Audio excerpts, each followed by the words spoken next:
Sorry, we are a couple minutes late. Hey. And we are live. Now that producer Matt is no longer on the podcast, we have to come up with a new, slicker, tighter intro. Work it. I got my fan. There you go. I made wow, tonight. you're coming through at like 120p, Stacy. Low res. We're going back old school. Anyways, welcome everybody to episode 181 of Live at the Hive Digital Marketing from the Trenches. I'm Dan Nadelko. I'm Stacy DeSantis. And I'm Paige Gervais. And Paige, welcome. As people flow in, as the thousands of teeming masses flow in here. So Paige, you're a relatively newbie. Yeah. So why don't you tell everybody just a little bit about yourself and what you're up to these days? Okay, so I'm Paige, and I'm a graphic designer here at Honeypot. I recently graduated from Conestoga College for advertising and marketing communications. And after working here as a co-op student, I was hired on, and I've been learning the ropes since, and I've had a lot of fun so far. And it's a lot different than, school can only prepare you so much for a real life job. So still learning. Well, you're doing a great job, and you definitely have done some amazing work in the, what, has it been 2 weeks or 3 weeks now?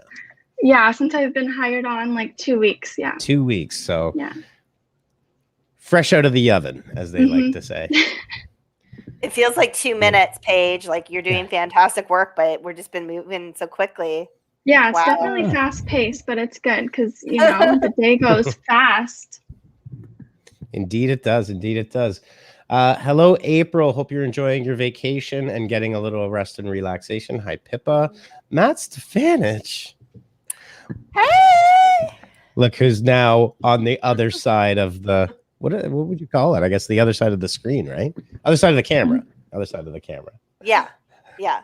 Welcome, everybody. So today is, we've got a bunch of really good stuff to dive into in terms of what's new. But today we're going to go a little bit more meta. A lot of times what we talk about on Live at the Hive is, how to do this, how to do that, how to set things up. Pretty tactical stuff. But we also want to talk about, some higher level thought, meta level thought. And today what we're going to talk about are social networks that are emerging that you should consider. Not to say that you should absolutely go set up a Clubhouse channel right away, but you should understand what they are. We're going to talk a bit about that, why they're potentially important, or they could potentially disappear. And one of the, a bunch of the different reasons that early adoption, whether it's a feature on an existing kind of mature, I guess, social media platform, or it's a brand new platform altogether. In both cases, you're going to receive a lot of benefits. We're going to dive into a bit of that. And it should be a fun and interesting live stream / podcast. They've watched too many Disney movies, but I'm just thinking it's a whole new world. Is that from Aladdin? I don't know. Is it a Brave New World? Yeah. I can't sing. I know Pippa's throwing some shade at Matt. Shouldn't you be working? Well, that's true. But, this is one of the benefits of Live at the Hive. If you are employed in the marketing industry and you are at work, we think this is a perfectly valid way of you spending your time. You are talking and absorbing digital marketing. So, yeah.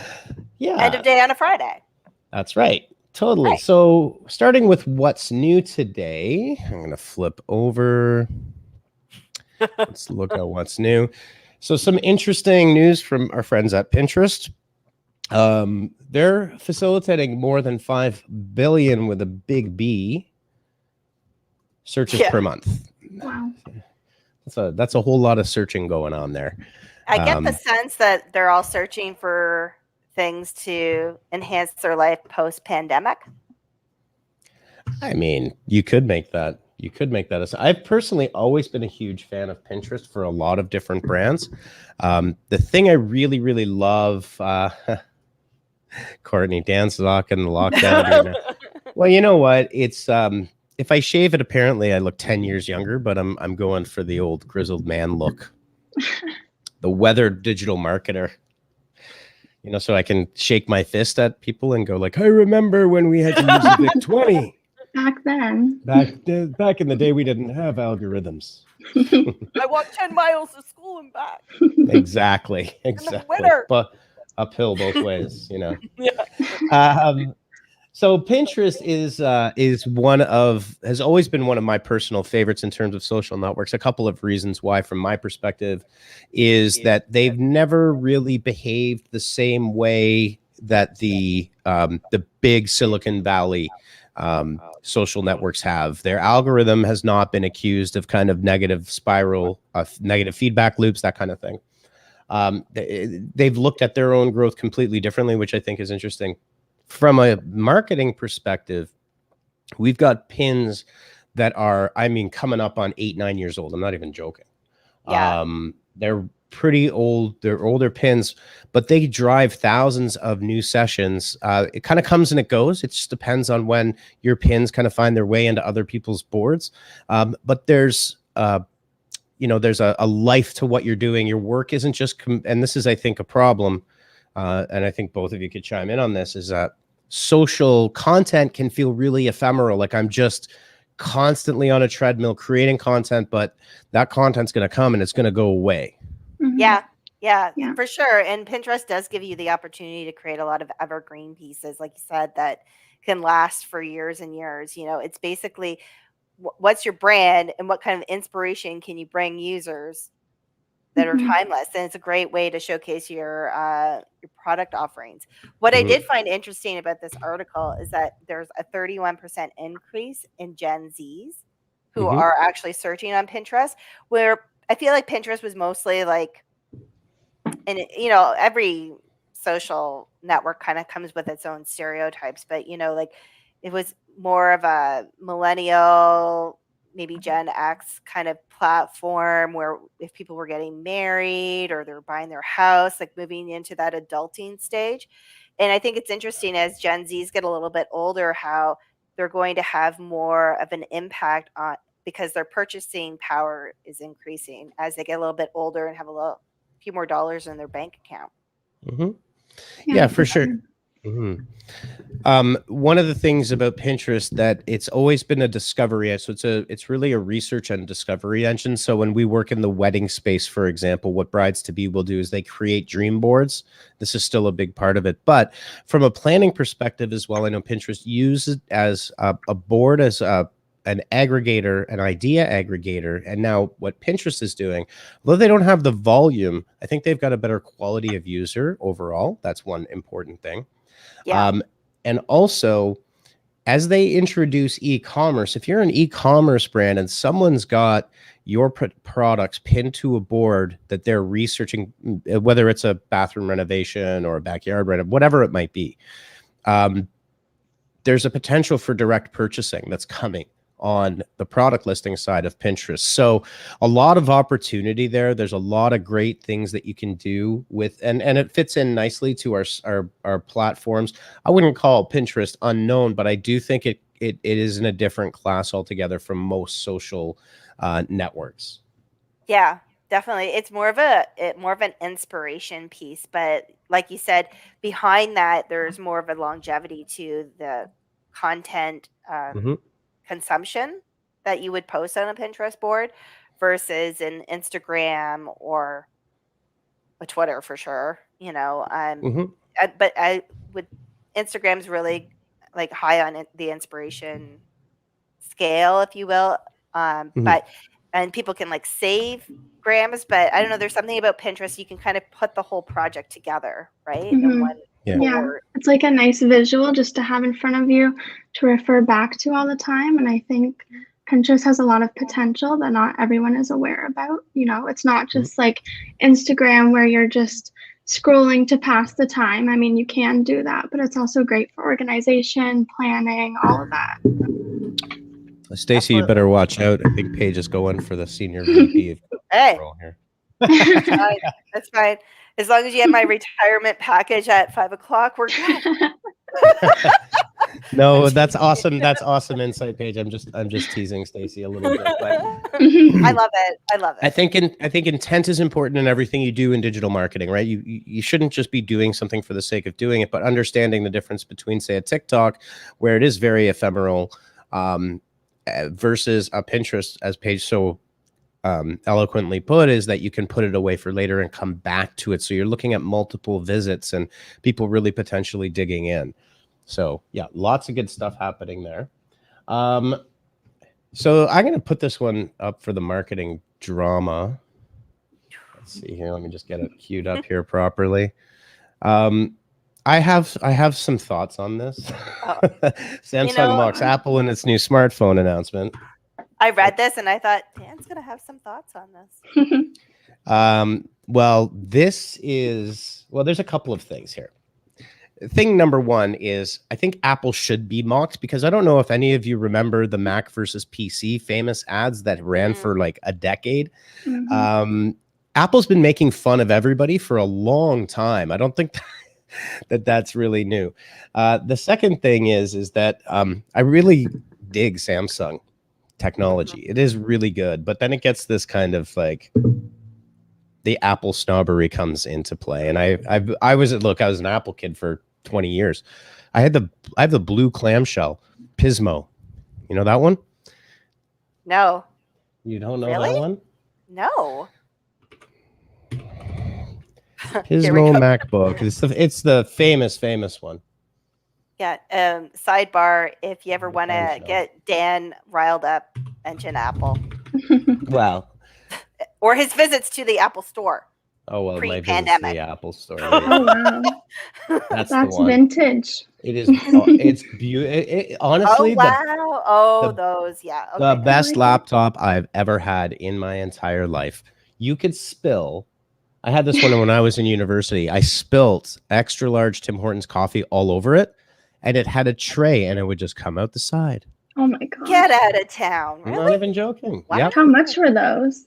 They were about $3,000 to $4,000. I'm pretty sure. If I remember correctly, I could be wrong on that. Wow. Yeah, but they're a beautiful piece of technology history. So, anyways, not to get too far off topic and waste most of our time.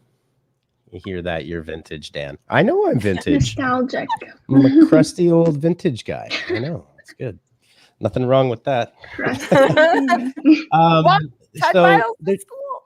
So there's a couple of things here. So Samsung did some side-by-side comparisons, and some people got upset. There's a couple of things about this that that kind of rubbed me a little bit the wrong way in terms of marketing. Now, this is from entrepreneur.com. I would call them mainstream digital media. But one of the things is that what these large companies and brands will do two things. They will hire botnets, they will hire and they will create, I won't call them influencers, but people to simply go out there and actually have this kind of fake outrage against another company. But it's actually Apple probably at a distance with one of their agencies doing this. That's one thing. That happens all the time. Yeah. Secondly, you could also chalk it up. Apple has an extremely rabid fan base. I mean, come on. Dear Samsung, as a longtime user, please stop making fun of Apple and any other company, as you have now and in the past is very unprofessional. And I cannot take you seriously when you do that. Right. I mean, what? That's a very tailored message, meaning that someone has taken the time to craft that versus being like, what the heck, Samsung? Which is really what people would say, right? Sorry. Yeah, I don't think there's a whole lot to this, but I do think that all of these big companies and Samsung as well. Oh, here we go. Uh-oh. Now listen, Yvonne, if you keep making comments like this, our Apple sponsorship is going down the tubes. So Yvonne saying I'm not just not a fan of Apple, I think because it was the in thing to be that turned me off of it. I've never had great experiences with their products. Samsung for life. That's fair. I mean, I think there's a technology convergence that's happening, to be honest with you. Windows is getting much better and much tighter in terms of an ecosystem. That was a benefit that Apple always had. Apple's products are good, but they are overpriced. Like you can't, there's no other way about it. I'm locked into a certain amount of the Apple ecosystem with my MacBooks, but I try to stay one generation back. You know, I've disjoined myself from the iPhone ridiculousness because I've got a Samsung S20 and that camera on that thing is friggin' ridiculous. It's really good. Okay. It's pretty fierce. Any other comments on Apple before we dive into something that's actually substantial? No, I think you kind of hit the nail. You're an Apple girl, Paige? Mm-hmm. Yeah. Oh, I'm an Apple boy. Man in this corner. Paige in this corner. No, I mean, if you want to hear the, if I'm backtracking, there you go. Oops, yay, Apple. That's amazing. Yeah, I just think that the, $1,400 for a phone is incredibly expensive, and look, it's unjustified in a lot of ways. One last thing is, the drive by all of these phone makers, the one thing they want to do is remove everything that was ever a physical connection onto the device. And the only reason for that is because it can be truly waterproof. That's the one and only. No ports mean you can submerge those things fully underwater, right? Mm-hmm. So anyways, enough of the ranting about that. So moving right along, this was actually a big one to unpack. We're not going to spend too much time on it because we're already about halfway through with what's new. But Google, the Google Marketing Livestream was last week. It was a multi-day live stream. Tons and tons of stuff coming from Big Papa Google over there. And it goes to show you that Google is the undisputed king of, or queen, whatever. It's 2021. I don't know what I'm allowed to say anymore. I just threw that out there for fun. But is the water now? Is the queen of the hill. See, there you go. Look, she's the queen of the hill.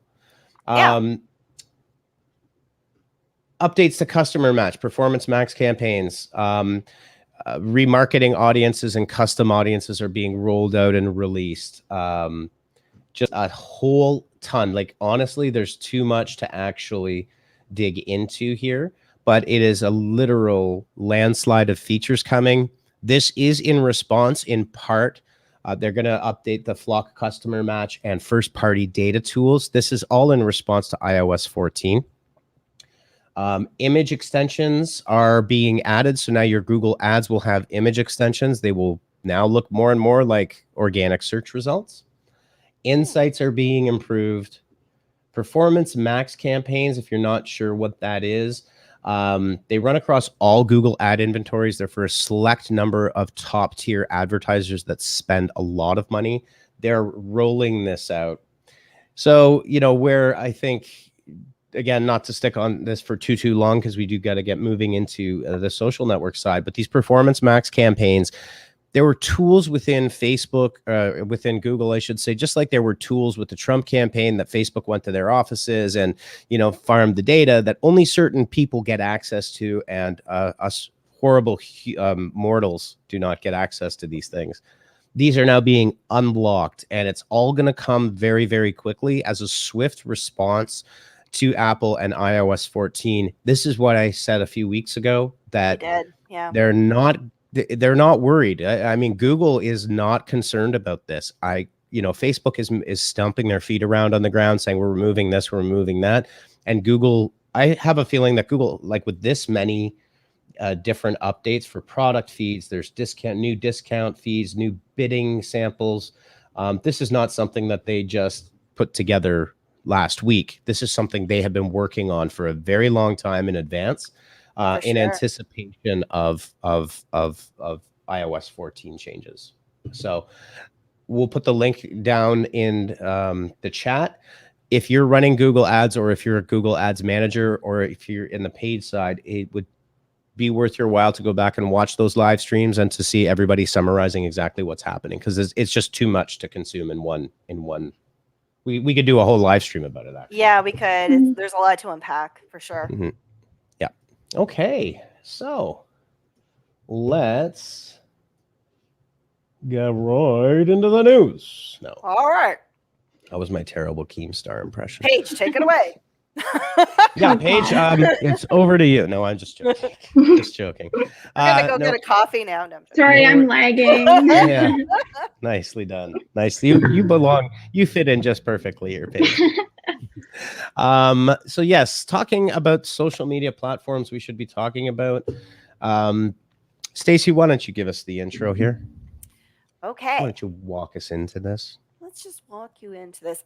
So basically, what we're talking about here is there's a bunch of new or social platforms that have been around for a little while that have evolved, where they're creating more of a space where we can actually bring the social back into social media. So what do we mean by that?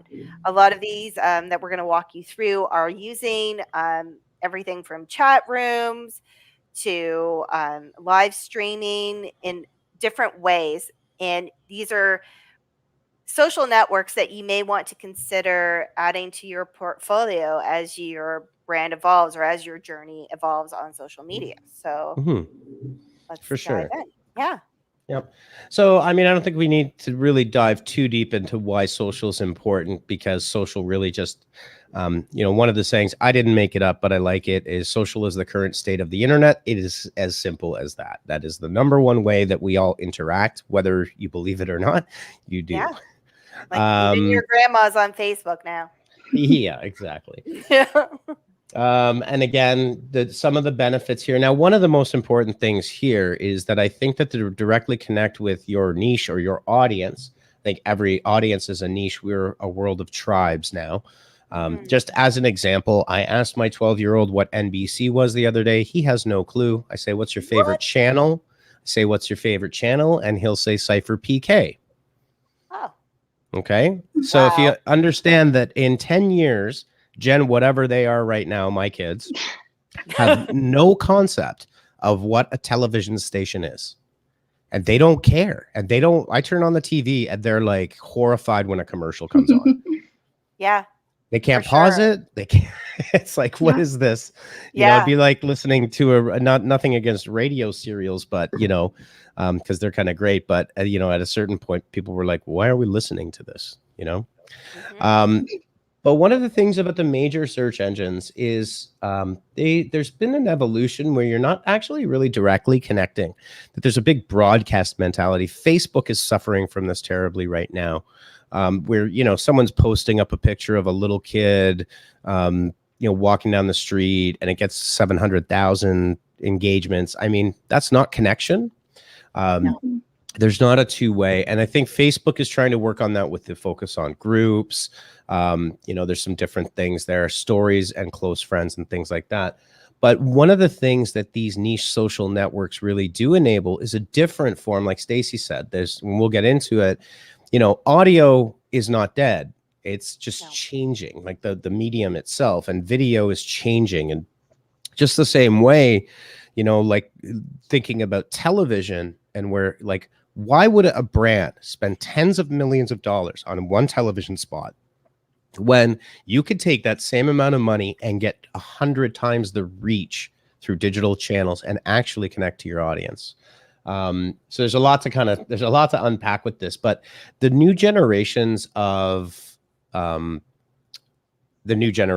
newer social platforms have a lot of benefits that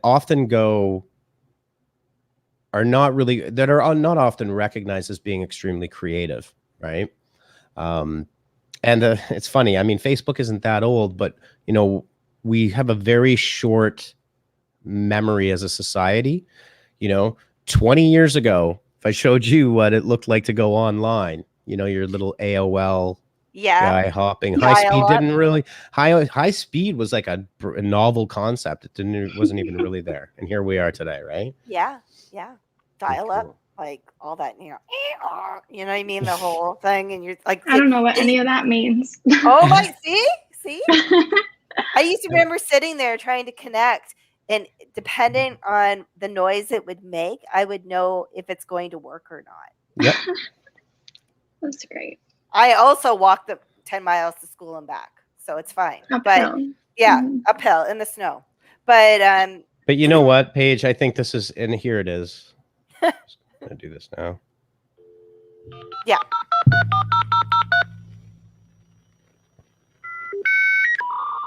Oh God. Yeah. Sounds like an alien. This should actually, yeah. Yes. It'll work. Yeah, you're in. You're on the internet. I would not want to go online if I had to hear that every day. Every day. And Matt, you're so right. Yelling at my mom to get off the phone while gaming. I forget. Exactly. So So one of the things, the world has changed a lot, and with these new social platforms, we have opportunities, and this applies also for existing platforms. So when Instagram released stories, Twitter has released Spaces, which is actually one of the features we're going to talk about. Always try your best to get in right at the ground floor. There's a huge amount of opportunity. If you even extended that back to, you've got these famous YouTubers that make literally tens of millions of dollars a year. What people do forget is that a lot of these people started back in 2007, between 2007 and 2011. They've been grinding at this thing for like 13, 14 years sometimes. But because they've been around for so long and they had the benefit of growing with the platform, the same thing goes with these features. If Instagram releases stories, take the time out to think about how you're going to use stories, because you will get preferential treatment in each one of these algorithms for jumping on that bandwagon. It's literally their business model, right? It's nothing more complicated than that. Yeah. I mean, I think an important point to make too for all the different or the new social channels we're going to discuss is that socials got evolving, where it's not just like before, when 10 years ago, oh, somebody shared a video, that was a big deal, right? Yep. Now it's like, what can you do as a business or a company on social that's going to start a conversation? You have to look at it as a conversation starter, not just like, oh, let's post a bunch of photos, or let's post a video or a quote. Like, those are great, but they're not going to break through the feed. And that's why these other social channels are really interesting. Yeah, for sure. So Paige, why don't you run us down the platforms we're going to talk about real quick? Okay, yeah. So here we have a little variety of what we're going to talk about. I'm sure everyone knows TikTok. I could go on forever about why TikTok is beneficial. We're going to be talking about Twitter Spaces, Telegram, even Discord is getting into the realm that used to be just for gaming, and now it's really branching out. We have Clubhouse, we have Houseparty that we're going to be talking about, and all of these platforms, you could say they're similar, but there's still big ideas with them that set them so far apart that you might not be able to do on the same, like on the same platforms. There's so many things that differentiate them, even if at first glance they seem to be the same. Yeah, for sure. Absolutely. So the first one we're going to talk about is a bit of a, well, I don't know. It gets criticized for being like a Silicon Valley bro startup. One of the famous things about Clubhouse, so they do come straight out of the Valley. But one of the key things about Clubhouse is early adoption by a lot of very large influencers. It gave a lot of these influencers new ways to connect. So Clubhouse is by invite only, but it's super easy to get an invite. It's really not that difficult. For a long time, it was Apple only, but it is now Android and Apple. It's an interesting take. I think, Stacey, you had alluded to this on audio chats and chat rooms. There's a thing called a stage. You set up your channel. You can do it instantly. You invite people to be on your own stage, and then people can watch and they can join the stage. So it's very fluid, conversational. A lot of times, I think what we're seeing are panels of experts or influencers getting together, in groups of 3, 4, 5, or 6. Their audiences flock to it. Then their audiences have the ability to be invited to the stage, and they can do direct one-to-ones with these people. So again, talking about connection. Yeah. Yeah. There's also, I know, a point about this that does anyone want to talk about the FOMO? That actually relates nicely to what we were talking about with Pinterest. Yeah, I can talk about it. I know you were saying big influencers. I know Elon Musk was on Clubhouse, and you can only have 5,000 participants in each room. So I heard that someone had recorded it, put it on YouTube, and then there was overflow rooms and whatnot. But if it's just like a normal conversation, someone who's not so large, you have to be online. And if you're not online on this app, you're not in on the conversation. And these conversations are very specific. They go to a huge variety of topics and niches. And, if you like this app, you're going to want to utilize it. Absolutely. And I think the interesting thing about these new Clubhouse, when we talk about communities, we're talking about communities like the why and not necessarily the brand. The brand is not doing it. Like Tesla is not jumping onto Clubhouse as a host. Elon Musk as an individual is jumping on. And so with all of these, I think a really powerful way to do this is to talk about the problem. So I don't know if you're in the culinary space, whether you're, a chef or whether you sell utensils and that kind of thing, you would then join clubhouses related to cooking, right? Yeah, the same thing is like, yeah. While I was working this afternoon, I listened in on Plant Mamas because I'm a mama and I like plants, and it's fabulous. You know what I mean? I'm sure Dan was in on that one too. You can see Stacy. I do sometimes. I do things when I'm doing monotonous work. I'll listen to my internet drama channels, just because it's my dirty little sea. Like some people watch like Real Housewives or whatever. I listen to internet drama. It's just the thing. Like sand through the hourglass. Yeah. The days of our lives. Anyway. Yeah. Matt's saying, I've listened to a few podcasts that are being primarily produced on Clubhouse. Gives an interesting dynamic to interact with listeners and drop in guests. It totally is. It is a great way to actually produce a podcast and record a podcast. And then, the logistics of having to invite people is so much easier. Because you literally add them to the room and they can be removed from the room. So interesting stuff. Now, an even more interesting evolution is what our good friends at Twitter have been doing, which is effectively, this is a ripoff of Clubhouse. It's like the same thing, right? But now the interesting thing is, and the question is Clubhouse an app or is it technically more of a feature, right? Twitter's been grabbing around at different things over the years, and things come into play, then they get, Vine's a great example. I think of all of the social media apps, the stupidest move, and TikTok proves this out, was Twitter closing Vine. You could have closed anything else but Vine and been 100 times more successful. So we'll see what happens. It is an interesting evolution for Twitter, because I think Twitter, there's a lot of different Twitters, but Twitter gets a lot of a rap. And I know Matt Stefanich, I know that you are a big Twitter user. There's a lot of politics. There's a lot of anger. There's a lot of these kind of one-to-one fights that go on in these little rabbit holes, and it happens all over. And I think this is an interesting new way to pull people out of this. Well, there's a huge anonymity thing on Twitter, right? And you can't really tell a full story on a Twitter. That's why it's more challenging for brands, I think, as a social platform. Like, how do you use Twitter effectively is a difficult thing for a lot of brands to get their mind around, because it does involve an investment. Yeah, it's definitely not a place where you can just tweet and bounce. You need to spend time on there, and we're not just talking about 5 minutes. We're talking about like an hour. Really engaging, joining in conversation, adding to conversation, like really contributing.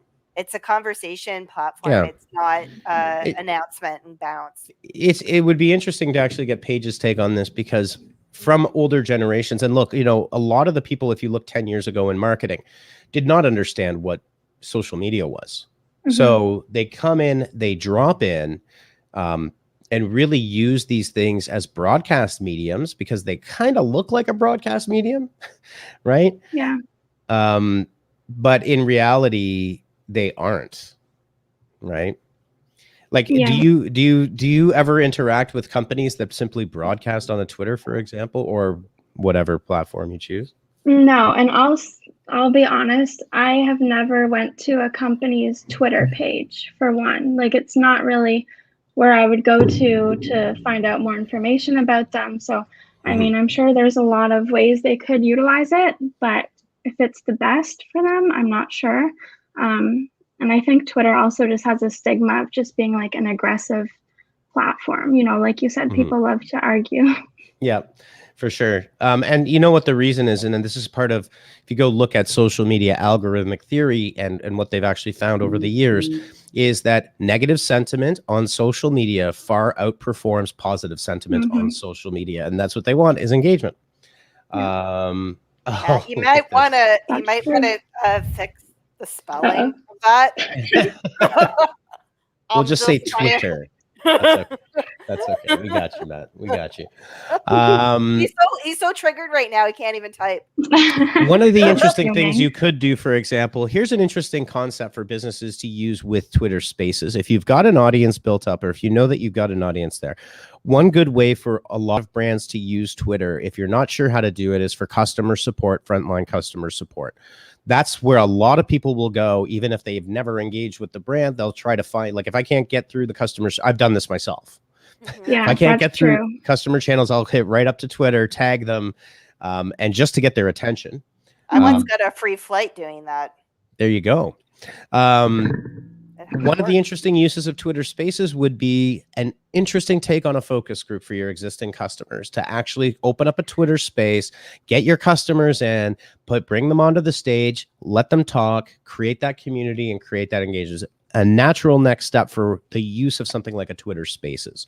So, you know, and I think one of the things is that what a lot of people think of when they think of this, like Clubhouse, is like, oh, well, you know, I'm not Elon Musk or Gary Vaynerchuk or, you know, LeBron James. I mean, keep going. Who's been on this friggin' thing? And but doing that. What? Yeah. But guess what? Your customers are there. Yeah. So don't you want to be able to speak to your own voice and your own brand versus someone else speaking for you? Because that's what will ultimately end up happening. Yep. 100%. You know what I mean? So some of these, I think so the takeaway of some of this is these platforms, you can get creative, think of different ways to use them, try it for 1 month, see what comes of it, put a little investment of time and effort and energy into it, be willing to fail and be willing to say, okay, that didn't work, but now I understand a whole lot more. You know, one of the things I think that's interesting about social is a lot of people use about 10% of the features that are available. They don't actually, like, if you go into TikTok, dig into TikTok, look at all the features that exist on that platform, right? Well, further to your Vine comment about Twitter getting rid of Vine, Vines are actually trending on TikTok. So people are just saying, remember this old Vine? Putting it up. Like, a Vine could have been TikTok. Like, all they would have had to do is extend it to 30 seconds from 6. But anyways, case or us or us. So moving right along. So that's another interesting one. Now, this one here is an interesting little take. It's called Houseparty. So it's, in a sense, it's similar. I think it's a little bit more personalized. It's about smaller group gatherings with friends, video and audio, but it has collaboration at heart. Basically, it's starting with gaming, but I could see it working out. You know, one of the things that's still kind of clunky is using, even Slack is clunky in terms of, hey, we're virtually working together on something. We might want to screen share, but we actually, you know, one of the things I could see this coming for a house party is actual screen collaboration where we can all jump onto the screen and make additions to it. Mm-hmm. My daughters used it for study groups. Yep. Study groups. And honestly, I think another evolution of this, watching my kids go through e-learning. So Courtney, are you saying you used it last year? You used Houseparty last year, or did you use Twitter Spaces last year? Would be interesting to find out. Houseparty is interesting because I think Houseparty really depends on the groups that you've got. And with e-learning, one of the things, and this is something I've been mulling over, it's just a matter of time, is actually teaching teachers how to teach online. If that makes sense. Teachers have never been trained how to teach online, and they don't understand things like very basic things that we try to do, even with a live stream. Pattern interrupts, right? I've had my son saying, you know, I've been in a class, they talk for 97 minutes. Like Yeah. I would die if I had to just sit there and watch somebody without interacting for that long. Yeah. Well, can you imagine having a bunch of 9-year-olds streaming a class and it's 8 o'clock in the morning and you somehow have to get them awake? I wish I had a clip, but there was actually a teacher that I saw on TikTok who would like every day he had like a different rock song and he would Oh, come in yeah. or approach it I saw like that. into the video a different way. And it was such a great way to kind of like get everybody to wake up. Okay, we're in See, and this. that's so I've seen that guy. I followed him because I thought it was a great way Yeah. to introduce it. But there's the power of TikTok, which we're going to talk about, which is this random teacher had a creative way of introing his class into the day, being as stupid as possible, and that was his goal, was to be as outrageous as possible to get his students to pay attention. But anyways, I think the thing Courtney's saying here is I feel like Houseparty got super popular. All of this stuff did for sure. My friends started using it when watching sports after work during small exactly. And that's the interesting thing. So if you were to look at, how would you apply something like a Houseparty to your business? If you're a small business and you have intimate groups and you have connections, like we're doing this dog training course now, it's all online. But like we talk to the dog trainer like multiple days per week about the different things that are going on. Houseparty would be an awesome addition to create a small group. If you've got a membership course and you want to have a VIP cluster, but be able to interact with it, an awesome way that you can kind of come up with these things, whether it's a mastermind or consulting, 3 people with 2 people from a company, right? That kind of thing. Yeah, absolutely. Totally. I love that. Okay, here we go, Paige. You're in your happy place. Okay, so for those who don't know, TikTok is a video-based social network and it's highly focused on micro entertainment. So although you can share videos a minute long, 2 minutes long, the magic number is still around 15 seconds, 30 seconds. And then they have the For You page. So it's very carefully curated for you. And there's trending hashtags, challenges. Everybody knows about TikTok, but it's great because I think for brands, at least, you can really show your personality through it. And what we weren't seeing before TikTok was the behind the scenes of some of these companies and how they make their products and whatnot. So that's my favorite feature for sure. Although be wary. I'm officially retiring from the live. You guys don't need me anymore. Right. Well, we got to be wary of people like Yvonne, though. During our production meeting this week, Dan can attest. He was like, if it's longer than 15 seconds, I'm out. Listen, you know what? And I actually do believe, I think that micro entertainment comment came from the one blog post. And TikTok does talk about this a lot, and it's absolutely true. And the interesting thing about social media, and I always kind of point this out, is any technology, and this is why I'm fascinated with digital marketing, and I've always been fascinated with SEO. Technology, and I've seen this in play with software developers. Technology is not relevant until it impacts how we live our lives. When it impacts, and I mean, that goes with any technology, right? Telephones were not impactful when there were 2 telephones. It was impactful when there were 200 million, a billion telephones, right? It goes with anything at scale. And what TikTok has managed to do in a ridiculously short period of time, we're kind of seeing Moore's law in effect, which is exponential growth here. I would say in a matter of really more mainstream adoption, let's call it 12 to 18 months. I know it's been around for years and it was Musical.ly, but that was a much smaller niche. TikTok has trained us that 3 minutes is now a painfully long period of time to watch a video on their platform. Yeah. And like they introduced 3-minute videos, and like I even find myself sitting there. Like, what am I doing still watching this? If it's not super engaging and really like, you're gone, because you could have done that in 1 minute, right? Yeah. It's like kind of a generational thing too, because when I talk to my daughter, I've always thought that, if you did like a TikTok series, it would be very impactful. It'd be great. You could tell a longer story using little or short clips. And so I was like thinking about doing that with, for a project, and my daughter's like, you can't do that. And I'm like, what do you mean? And she's like, that they annoy everyone. You cannot do that. And come back for part 2. No one will come back. Yeah. Well, I think the other thing that's important with TikTok, and this is a really I find TikTok to be incredibly useful. I also find YouTube in a very different way to be incredibly useful. And I like the way that YouTube has introduced shorts.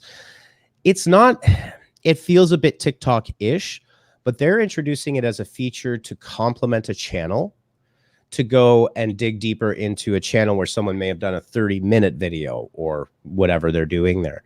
But the interesting thing, the super interesting thing about TikTok, it's about the why. It's about showing knowledge and tutorials and spreading the knowledge of your business. Much less so when people do that, people have literally minted new businesses on TikTok, and some businesses have become extremely successful by simply showing what the stuff does, as opposed to you don't need to shill it. You don't need to, give a 30% discount code and run that ad. If you've got that content, and showing that, like there's a company, I know that they sell an Excel membership course, but it's like Microsoft Excel and spreadsheet tricks you never knew could blow your mind. And they're like amazing. They're amazing tutorials about like just crazy formulas. Their actual company is a community where you can actually buy these macros, and like they cost like $7 or $8, $9 for teachers, but they blow up on TikTok because people are seeing it, right? And I think that's a very different dynamic that TikTok introduces into a lot of this stuff. Yeah, like the sneak peek that Paige was talking about. You know, if you would have explain that business, I would have been like, oh yeah, that's nice, but like, am I going to take the time to like really research? Probably not. But seeing it on TikTok, I'd be like, oh, you now put the worm on the hook. It's not 30 degrees out and sunny today, so I feel like we're getting a stickier later audience since it's raining and cold where we are. Has anybody experienced the wonder of TikTok rug cleaning? Yes, I have. Yeah. Okay. Look for Persian rug cleaning or something along. You'll get introduced to these really incredible companies, how they actually clean the rugs, and they've got all this custom stuff and the stuff that comes out of it.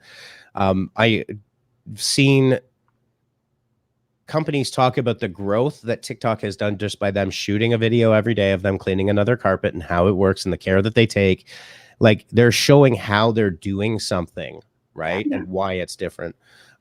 Lots of opportunity in every single vertical. Finance talk and math TikTok is another one.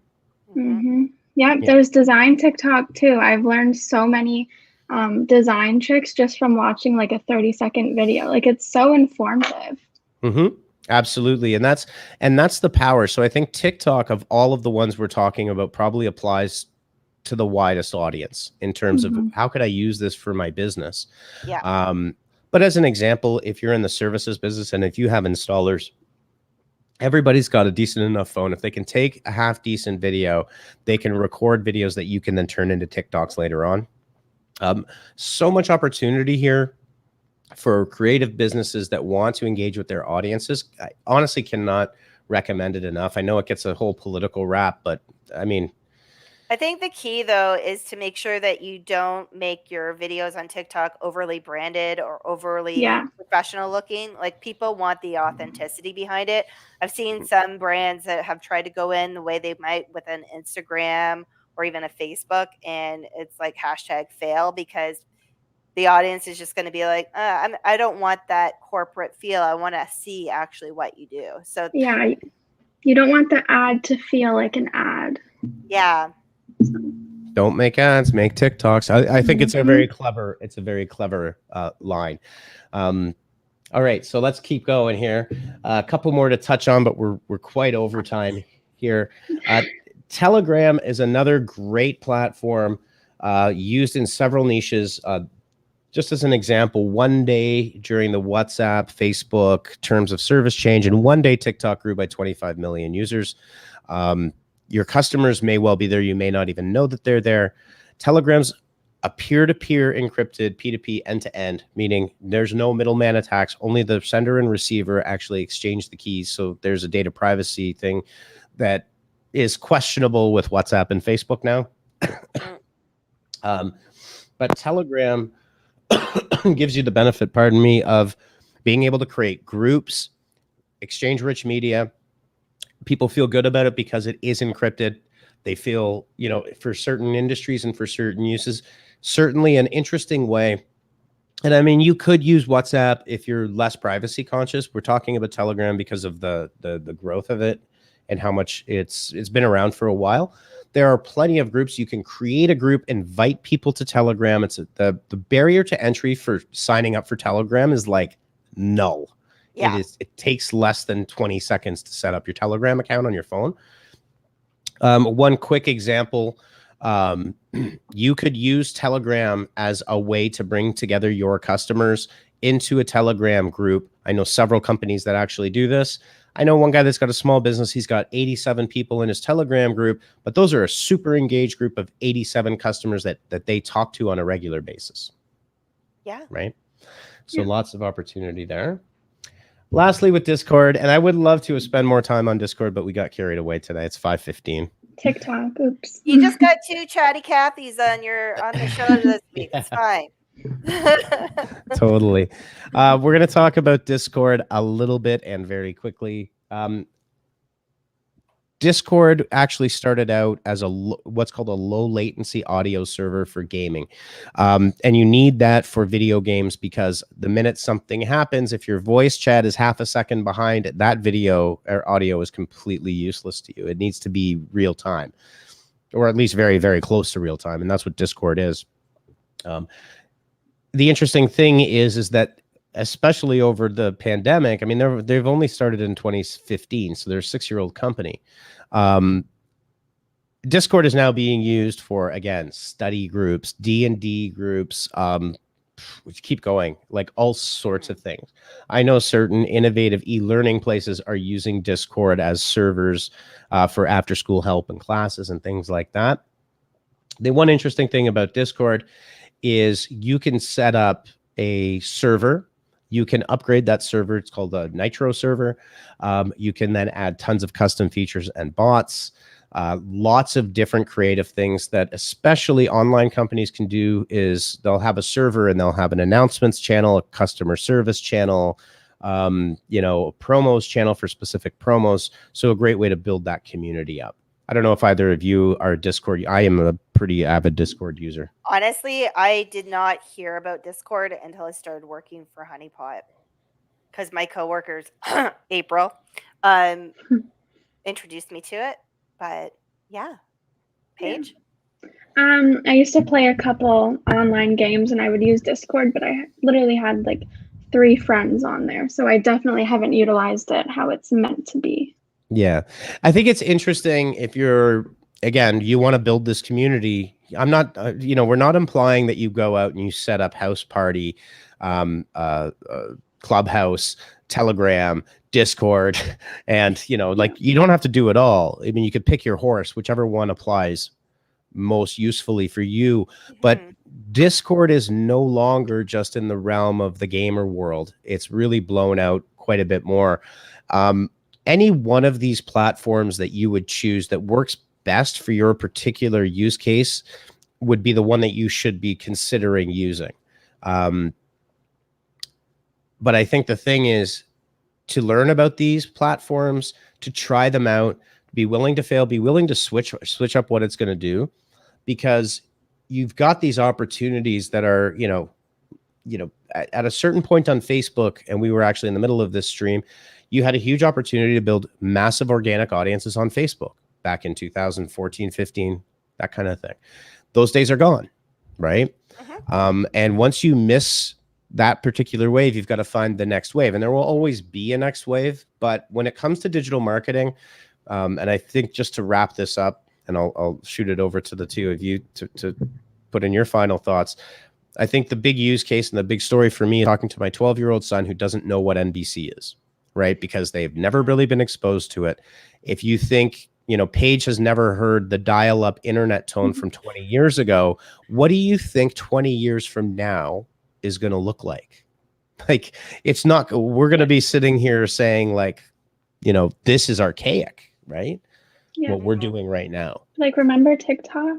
Like, yeah, I remember TikTok. Yeah, it's gone now, but there's the new thing, right? Whatever. You know, the funny thing though, from my perspective, is that when Dan and I back in the olden days when, you know, did have dial up, we would most likely use chat rooms or forums to talk with our friends, and it was manual typing. There was no video, there was no audio, certainly. And the way I look at this is that while technology changes, there are some things that will always remain constant. And I feel that, like, with the onset of like Clubhouse and such, chat rooms are still around. They've just evolved. Oh, yeah. Right. So it's about forums are still a great addition to a site if you've got the desire to give it proper resources like moderators and things like that. Yeah. 100%. Over to you, Paige. Well, I just think like what Dan mentioned, you don't have to go out and download everything, but as long as you know what could potentially work for you, I think that's what you should pull from this little talk that we just had. Yeah. Awesome. Absolutely. Well, Paige, I'm going to get my sound effects all set up because I actually do have an applause thing here. See, Okay. my Elgato's. Oh, you can't. Come on. Is it going to? Yeah, there it is. My stream deck for streaming. Oh, I just have a different setup for streaming than I do for the live. So the one day we'll get sound effects. I'll figure it out. All right, everybody. Well, thanks so much for sticking around. Happy Friday. So we will see you next week. Same B time, same B channel. Don't forget, if you're interested, you can hit us up on Spotify. Just search for Live at the Hive or Honey Pot Marketing. We will come up. You can subscribe to our podcast there. Apple Podcasts, Google Podcasts, Stitcher, Blueberry, whatever, all of them. We're everywhere there. And if you're on YouTube, subscribe and like to our channel. Have a great weekend, everybody, and we will see you next week. Bye. Bye, guys. Peace. Do the Pokemon thing. Pokemon.